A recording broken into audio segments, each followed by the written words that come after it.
Well,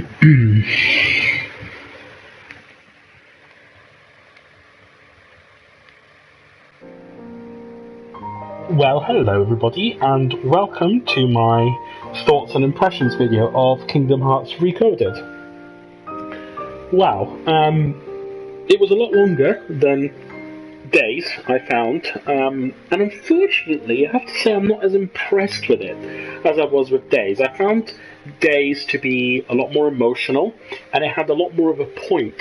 It was focused, whereas I'll discuss a bit more of the details, but I found Kingdom Hearts Recoded to be very fragmented, no pun intended, but it did feel really fragmented. It tried, only towards the end did it really make some sort of sense. But anyway, we have our first viewer, which wasn't really expecting, to be quite honest, but hey, that's all good. We can probably discuss Recoded together. So, I'm not going to stop too much talking with you guys, I'm afraid, because I mostly want to give my thoughts about it. So the whole thing started with Jiminy's journal basically being all blank, and there was a mysterious message about the hurting of people ending, when you get there, or something like that. Anyway, there was this mysterious message, and what they used is what's called a datascape, which is basically a way of digitizing everything that was in the journal, or the memories that were in the journal, into a digital world, to try and find out, what was going on and why, the journal was empty. So they created in the digitized world a digital Sora, which had a digital Riku and a digital everything. They were basically digitized memories. And that bit dragged on a little bit too long, I found. I wasn't too impressed with it, because when I got to the end, I realised that all of that was basically pointless. Not pointless, it was just dragged out too much. So basically the digitized Sora revisited, all his worlds and adventures, and there were bugs in these worlds which shouldn't have been present, and they had to delete these bugs, or glitches, whatever they were. And this is what I don't understand. So they did all that, and obviously then Sora, regained, felt emotions and connected with Mickey and the other three characters, and Donald and Goofy. What was then really interesting is obviously then Pete and Maleficent found their way into the datascape, and they caused a few problems, but nothing too much. They were a bit of a side issue, which was really good. I liked seeing Maleficent. That was great. And then this is where it got a bit confusing, is that you realise actually that whatever was kind of controlling these bugs or whatever, it was basically Sora's Heartless. So Sora's Heartless was in the datascape, and he was basically gaining power from the bugs that were causing mayhem and whatever it was. So so basically then what happened is that Sora had to had to destroy his own Heartless, and in doing so he restored the journal to its original state. Now the problem with that was that obviously by restoring everything the way it was would mean that the digitized Sora lost all of his memories. Not Riku. Riku was kind of he didn't lose all his memories. He contained all the data, the original data of the journal with him. So that's fine. Sora's Heartless was basically in the journal, and he was feeding off of this shit.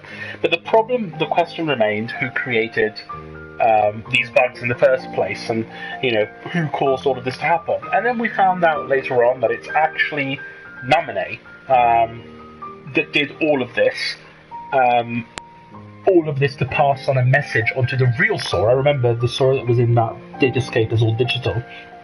So she did all this to try and pass on a message to Sora, and this is where things got really confusing, because then you had Roxas, or Ventus, I don't know who it was, but you had one of those two fighting Sora to try and to test him, basically. They were, one of them was fighting him to see if he can handle the hurt. So what Naminé basically did to the digitized Sora is that she wanted to give him some of other people.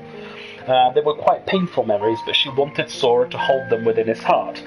And what we found out is that those memories contained Axel, Xion, Roxas, and also Terra, Ventus, and Aqua. So that's great. She gave those, memories to Sora, and apparently she wanted to pass on a message to the real Mickey, because the real Mickey was in the datascape, to try and pass on those memories to the real Sora, because they're asleep within him and they have to reawaken. So I'm sorry, guys, if I haven't explained this really well. It is really confusing. It is a bit of a mindfuck. But I don't get... I did think, like I said, I thought the whole thing was fragmented. I think it needed to get to the point of Naminé much quicker than it did. I mean, the whole Maleficent and Pete being there... hold on. Maleficent and Pete being in the datascape actually was significant for one reason, and Maleficent mentioned something about the Book of Prophecies. Now, what the Book of Prophecies, it's a legend, and what the legend says is that anyone who writes in the Book of Prophecies becomes reality, so you can make things happen that haven't happened yet. So obviously Maleficent got interested in that because she can create worlds and she can create anything that she wants. So that's, I think, the only relevance that Maleficent and Pete actually served in the datascape, is them to talk about it. And apparently there's a link with Jiminy's journal, so the Book of Prophecies could be Jiminy's journal, and Jiminy obviously doesn't know about it. But that's just theorizing. But yes, so basically the whole point of this, because that's the question I had when I was watching it, is what the fuck is the point of all of this? Who did this to the journal? We found that it was Naminé, and what's the point? It's all data, right? It's all digitized. How does this help anything? Well, apparently, from what I gathered, and I could be completely wrong, Naminé in the real world obviously disappeared, but she remained in the journal's memories. She somehow magically remained in the journal's memories because she wanted to pass on a crucial message to Sora. When she reorganized his memory at the end of Chains of Memories and beginning of Kingdom Hearts 2, she basically fucked up, from what I gathered, and she caused a lot of hurt to different people because she doesn't really know how to do her memory witch magic shit. So she wanted to make sure that Sora has those memories of other people connected with him in his heart, so that they may one day reawaken, or I don't know. I don't get that part. I don't really know exactly what Naminé's goal is in doing all of this. So basically, I didn't really get much from it. I don't really see how this is related to the main story. I'm sure it will probably be relevant in future titles, possibly, but yes, I mean, it doesn't really...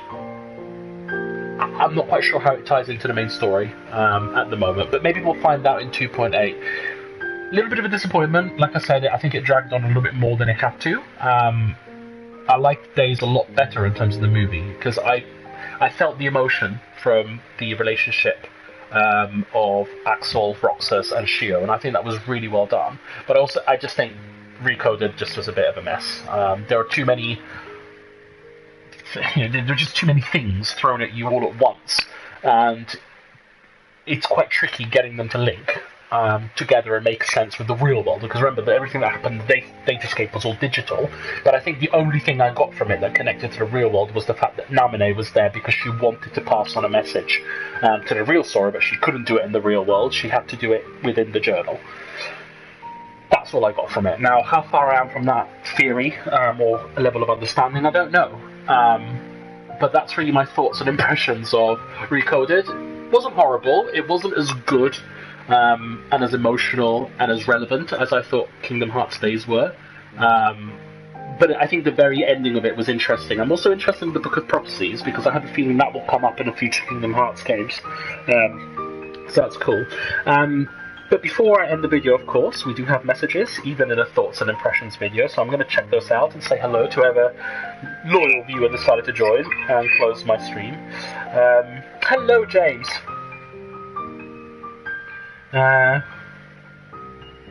Congratulations, that's not a bad game. Yeah, James, like I said, I'm very confused. But I'm also confused because your comments are coming later than the thoughts I've given, so obviously I'm not really going to have to connect everything about the game. I have to connect what you're saying as well for it to make sense. But I think I got the most important lesson from it, is that she wanted to pass on a message. She wanted Sora to house those memories of those people inside of him. I'm happy with that. I'm happy with that bit, and I'm also happy with the fact that there is a book of prophecies. That I got from that. So, yes, that was it really. Kingdom Hearts Recoded. So that's pretty much going to be it from me. The only thing I want to say is, obviously what is coming next is Kingdom Hearts 2.8. May I please ask people to list the order that I should play the games in the comments of this video. So in the comments below, please do tell me what order I should play them, and I will do that. So yes, I'm quite looking forward to it. I did order Kingdom Hearts 2.8 Collection, so it should arrive some point next week. But I am taking a little bit of a break from Kingdom Hearts, and by a break, I mean as long as it takes me to finish Outlast 2 Let's Play, because I've started it. I don't know how far I am into it, probably about halfway, hopefully more. And once I finish that, I will definitely go back into doing Kingdom Hearts full time for you guys. So yes, hope you enjoyed this thoughts and impressions. I'm really sorry it wasn't, I couldn't give too many thoughts and impressions about it, not as many as I would have liked, simply because, yes, I'm a bit mind-fucked, but it was nice. It was very average. I think that's the best way I'll put it. It wasn't as good as Days, and I think the story could have been simplified a little bit to make it a little bit more interesting and relevant for people to link it to the main story, but it was okay. It wasn't bad. I'm glad I watched it. And, yes, I'm going to look at a few messages, say goodbye to people. James, list those orders in the comments because I'm going to forget it and I'm not going to write them down because I'm a lazy bugger. So just list it in the comments. The video will be uploaded either later on or tomorrow, so just write it there. And I look forward to that. Guys, do watch my Outlast 2 Let's Play. I don't have any use for it. Okay, so guys, take care and I shall see you very soon. Bye-bye.